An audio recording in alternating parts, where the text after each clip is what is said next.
사랑하는 성도 여러분, 제가 설교 준비를 하면서요, 금년에 교회에서 성경 통독을 하고 있고 이번 주 범위가 예레미야라는 말씀을 들었습니다. 그 말을 들으면서 제가 대학생 때 성경 통독하던 것이 생각이 났습니다. 저는 통독 수련회에 가기도 하고 통독 테이프를 듣기도 했었는데요, 제 경우에는 첫 번째 고비가 레위기였습니다. 그리고 그 다음 고비가 선지서였습니다. 낯선 용어들이 많이 나오고 배경도 복잡해서 이해하기가 어렵더라고요. 그래서 몇 번이고 성경을 듣고 싶었던 그런 유혹이 있었습니다. 혹시 여러분은 어떻습니까? 선지서가 어렵게 느껴지십니까? 그러나 실망하지 마세요. 조금만 익숙해지면 굉장히 흥미롭고 감동적인 것이 선지서의 매력이기 때문입니다. 오늘 우리는 예레미야 선지자에 대해서 묵상하려고 하는데요, 예레미야는 이사야보다 100년쯤 후대의 선지자입니다. BC 627년부터 570년까지 남유대 왕국이 멸망하던 시기에 활동했습니다. 예레미야가 망해가던 나라를 보면서 가슴을 치며 울었는데요, 그래서 예레미야를 눈물의 선지자라 그렇게 부르기도 합니다. 예레미야 선지자 시대는요, 참으로 격동기였습니다. 애굽, 이집트라고 하죠. 그 애굽이 쇠퇴하고 바벨론이 주변 나라들을 하나씩 정복해 나가던 시대였습니다. 자고려 나면은 세상이 바뀌고 나라가 바뀌고 왕이 뒤바뀌는 그런 시절이었습니다. 불안정했습니다. 사회가 급변하고 불안정한 것은 요즘 우리도 그렇지 않나 하는 생각이 듭니다. 뉴스를 틀면 사흘이 멀다 하고 테러 소식이 나오죠. 프랑스 니스에서 또 독일 미넨에서 무고한 시민들이 죽었다고 합니다. 미국에서도 올랜도나 LA에서 총기 사고가 있었다고 하죠. 이곳 산호세는 집값이 계속해서 올라가고 있다고 합니다.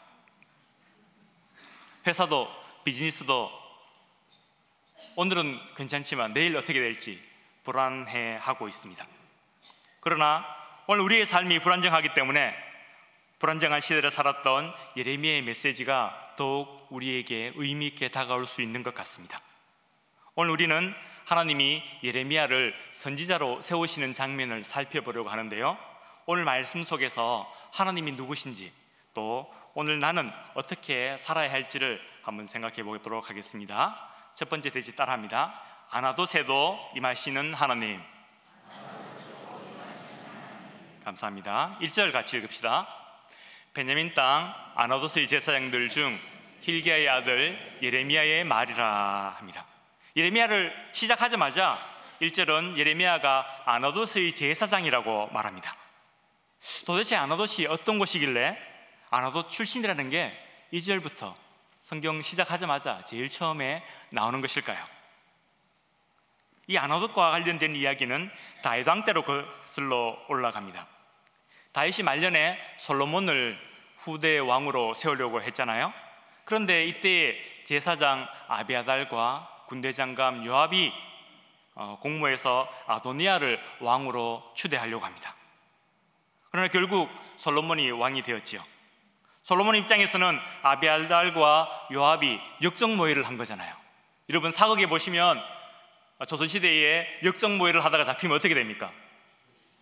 죽죠. 그냥 죽습니까? 3대가 멸종을 당하죠.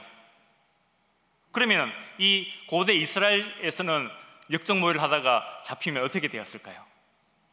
당연히 죽어야 되겠죠. 요압은 죽임을 당했습니다. 근데 아비아달은 운이 좋게도 죽지는 않았는데요, 대신 그 제사장직이 파면되고 또 아나돗이라는 도시, 그 조그만 시골에다가 유배를 당해서 거기서 평생을 살게 되었습니다. 아나돗은요, 현대 지명이 아나타라고 하는데요, 예루살렘에서 북동쪽으로 5km 정도 떨어진 지역입니다. 지도를 보시면 빨간색으로 표시된 곳이 아나타입니다. 이 아나돗에서부터 여리고까지 급격한 골짜기가 형성되어져 있습니다. 이 메마른 골짜기 지역을 유대 광야라 부르는데요, 예수님이 40일 금식 후에 시험 받으신 곳이 바로 이곳입니다. 아마도 아나돗이 예루살렘하고 가까워서 감시하기 좋으면서도 아주 척박한 시골이었기 때문에 솔로몬이 이곳을 유배지로 정한 것이 아닌가 그렇게 생각합니다. 아나도세 제사장이란 말은요, 한마디로 반역자 아베아달의 후손이란 말입니다. 아나도세 제사장은 반역자의 후손이란 낙인이 찍힌 사람입니다. 절대로 주류에 낄 수 없는 2등 시민입니다. 겉으로 볼 때는 제사장이지만 그들은 결코 존경받는 제사장이 될 수 없습니다.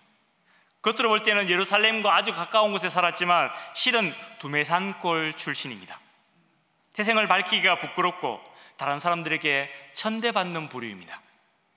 그런데 그런 아나도 출신에게 하나님이 다가오셨고 임재하셨습니다.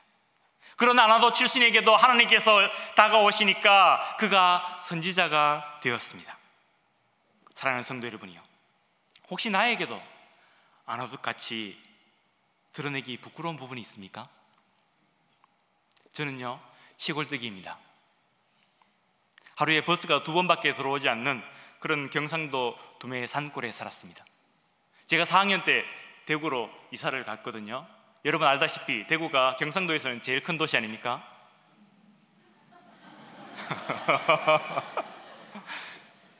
그런데 제가 대구에서 시골에서 올라왔다고 얼마나 괄시를 받았는지 모릅니다. 저는 어머니가 없습니다. 제가 4살 때 어머니가 돌아가셨고요, 할머니 손에서 자랐습니다. 그래서 5월달이 되어서 가정의 달이 되면 교회에서 가족창 경연대회를 하면 저는 그 주일이 참 괴로웠습니다. 온 가족들이 함께 서 있는 모습을 보는 것이 쉽지가 않았습니다. 여러분의 아나도스는 무엇입니까? 혹시 외모나 몸무게나 허리 사이즈입니까? 혹시 가정 환경을 드러내기가 부끄럽습니까? 혹시 어린 시절의 기억을 끄집어내기가 힘이 드십니까? 무엇이 나의 상처이고 나를 부끄럽게 만듭니까? 그것 때문에 감추고 싶고 피하고 싶고 고통스러우십니까? 그러나 하나님이 그 아나도스에 임재하시면 그곳이 변화와 회복의 자리가 되는 줄 믿습니다. 그 아나도 출신 청년 예레미야에게 하나님이 임재하시니까요, 그 인생이 회복되었습니다. 부끄러웠던 인생에서 하나님의 일꾼으로 변화되었습니다. 그래서 자신이 원래는 아나도 출신의 제사장이었다고 당당히 얘기할 수 있게 되어진 것입니다. 저 같은 시골뜨기에게도요, 예수님이 찾아오시니까 이제는 미국까지 와서 공부할 수 있게 되어졌습니다. 저는 어린 시절에 미국은 지도 뒤편에 있는 줄만 알았습니다. 비행기 타니까 이게 오더라고요.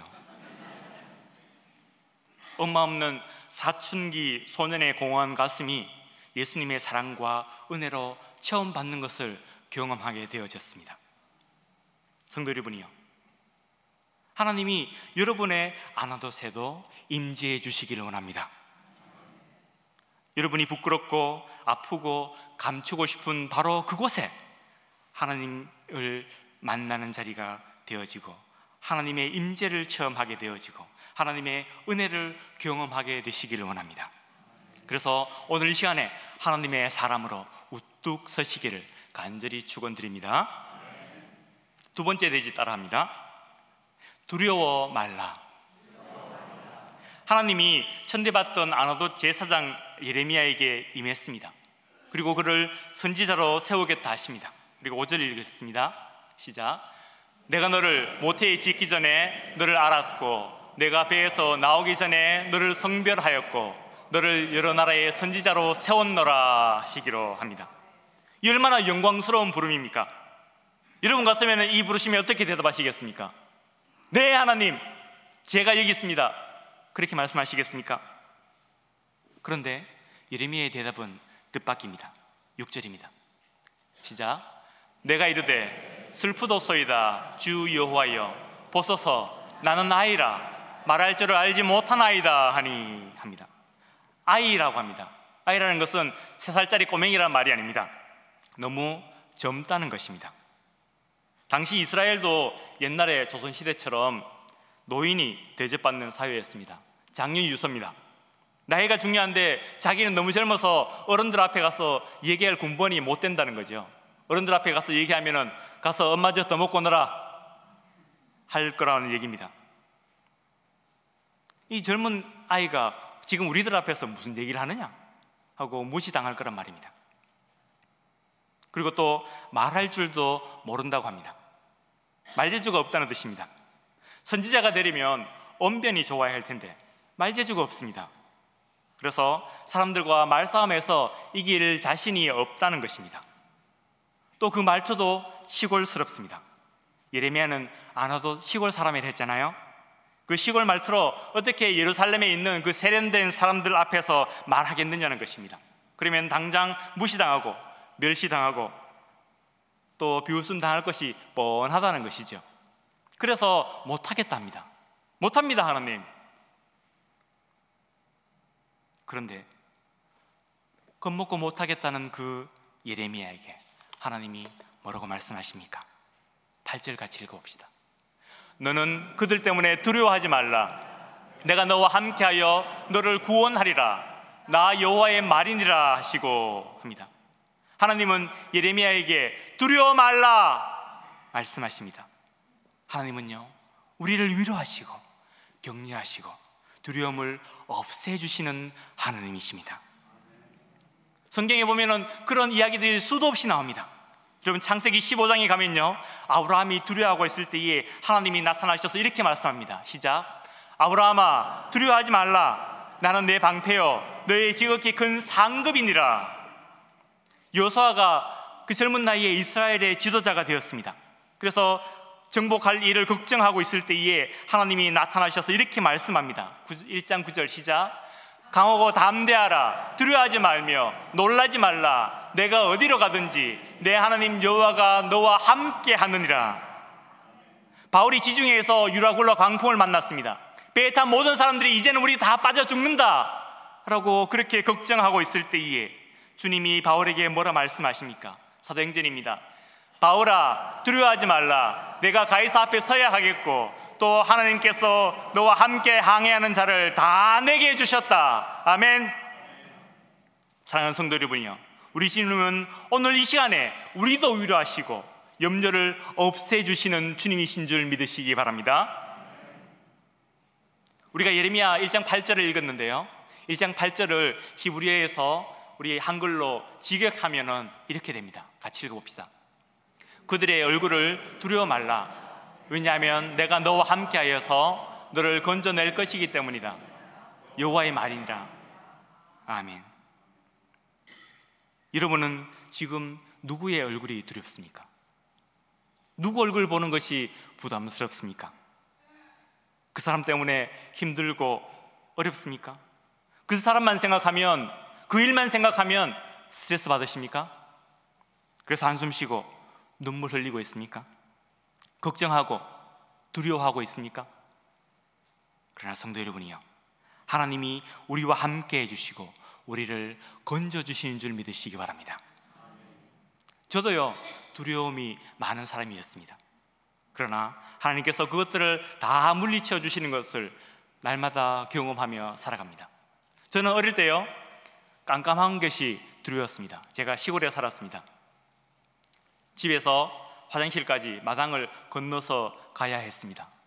어린 나이에 밤에 화장실을 가려면 얼마나 무섭던지요.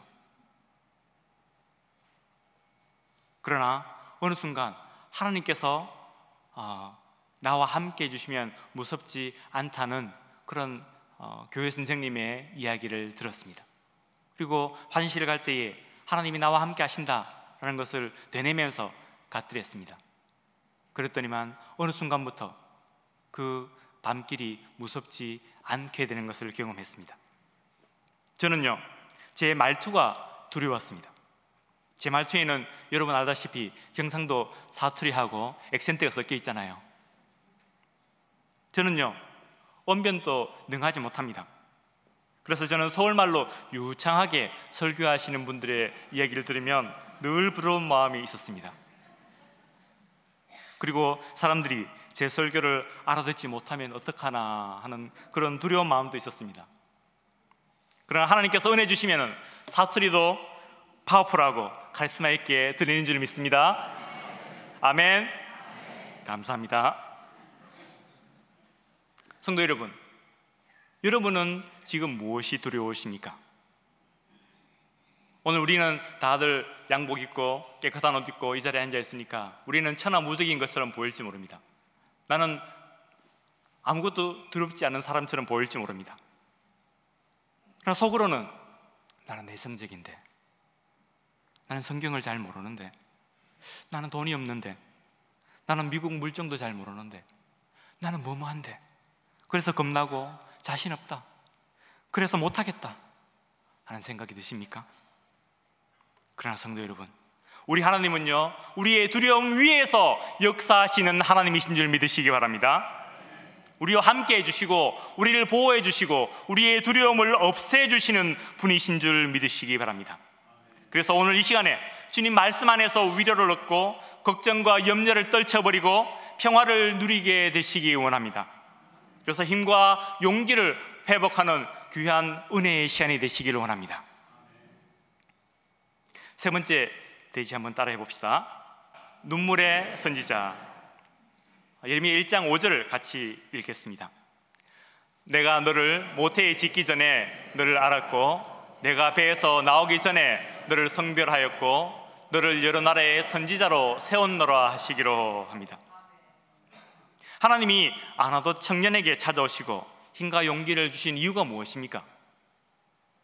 그를 선지자로 세우기 위해서이지요. 그럼 선지자는 누굴까요?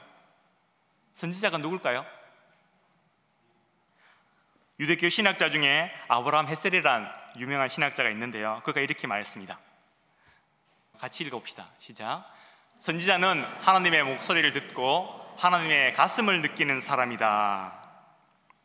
그의 정의에 의하면요, 첫 번째로 선지자는 하나님의 목소리를 듣는 사람입니다. 그래서 하나님의 메시지를 듣고 그것을 선포해 주는 사람이란 말입니다. 두 번째로 선지자는 하나님의 가슴을 느끼는 사람입니다. 저는 이 정의가 선지자의 정의에 훨씬 더 본질에 가까운 정의라고 생각합니다.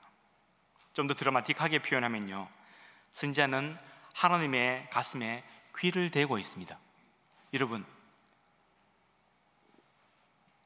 사랑하는 사람의 가슴에 귀를 댈 때가 우리가 있지 않습니까? 가슴에 귀를 대면 산 사람이라면 그 가슴에서 무슨 소리가 들립니까? 심장 소리가 들리죠. 쿵덕쿵덕 하는 소리가 들립니다. 또는 숨쉬는 소리가 들립니다. 청진기를 가슴에 갖다 대면 의사는 그 숨쉬는 소리를 듣고 병을 판단하기도 하죠. 우리가 전문적인 훈련을 받지 않은 의사가 아니더라도 사랑하는 사람의 가슴에 귀를 댈 때가 있지 않습니까? 그러면은 어떨 때는 가슴이 더 콩닥 뛰고 어떨 때는 덜 뛰기도 합니다. 언제 더 많이 뜁니까? 예, 그 한 번도 연애해보지 않은 듯한 그런 분들이 여기 앉아 계십니다. 여인하고 사랑하는 연인하고 처음 만났을 때 손잡으면 가슴이 콩닥콩닥 뛰겠죠. 또는 사람들인데 표시는 못 내지만 내가 갑자기 슬픈 일을 당하면 가슴이 벌렁벌렁해지죠. 놀라운 일을 당하면 가슴이 쿵덕쿵덕 뛰지 않습니까?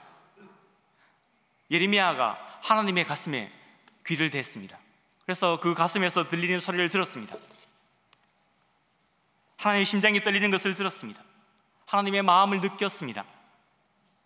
예레미야 때에 하나님의 심정이 어땠을까요? 하나님이 이때에 심판의 하나님으로 나타나셨습니다. 끝도 없이 반복해서 언약을 깨뜨리는 이스라엘 때문에, 나라가 망하는데도 정신 차리지 못하는 이 백성들 때문에 하나님의 마음이 너무나 아팠습니다. 이스라엘을 사랑하는데 그래도 불구하고 심판하셔야 하는 하나님의 가슴이 너무나 찢어졌던 것입니다. 예레미야가 하나님의 가슴에 귀를 댔을 때에 하나님의 이런 마음을 느꼈습니다. 그가 하나님의 마음을 품게 되니까요, 하나님의 아픈 가슴을 알게 된 것입니다. 그래서 자기 가슴도 찢어졌고 피를 토하는 심정이 되어졌고 울부짖게 되어졌습니다. 그래서 그가 눈물의 선지자가 된 것입니다. 사랑하는 성도 여러분, 요즘 우리는 성경을 통독하고 있는데요, 이번 주에는 예레미야를 읽지 않습니까? 예레미야서를 읽으면서 여러분은 무엇을 얻기 원하십니까? 예레미야서에 있는 우리가 그전에 알지 못했던 여러 가지 지식들을 얻는 것을 원하십니까? 성경을 단지 책 속에 있는 글씨로만 읽으면 그것은 너무나 지겹고 보링한 경험이 되어집니다. 재미가 없습니다. 그러나 예레미야서를 읽을 때에 여러분이요, 하나님의 가슴을 상상하며 읽어보시기 바랍니다. 그 성경을 읽을 때에 선지자의 감성으로 읽어보십시오. 하나님의 심정과 마음을 느끼고 상상하면서 읽어보십시오. 그러면 성경이 더욱 입체적으로 생동감 있게 다가올 줄 믿습니다. 이 하나님의 가슴을 신약식으로 표현하면요, 예수님의 마음입니다. 우리가 하나님의 가슴 하니까 평소에 잘 못 들으시던 분들은 저기 뭔가 이렇게 생각할 수도 있는데요, 예수님의 마음으로 성경을 읽고 또 대한다는 것이죠. 성경을 읽으면서 우리 마음이 자꾸 예수님의 마음 같아지는 것입니다. 여러분, 결혼하고 나면 그제서야, 자식을 낳고 나면 그제서야 부모의 심정을 안다고 하지 않습니까? 특히 여자분들은 아이를 출산하고 그 아이를 키우면서 엄마의 심정을, 친정 엄마의 심정을 알게 된다라는 얘기들을 자주 하시는데요, 성경을 읽으면서 그 하나님의 심정을, 하나님의 마음을 알게 되는 것이 성경을 읽는 것의 축복이지 않나 하는 생각을 합니다.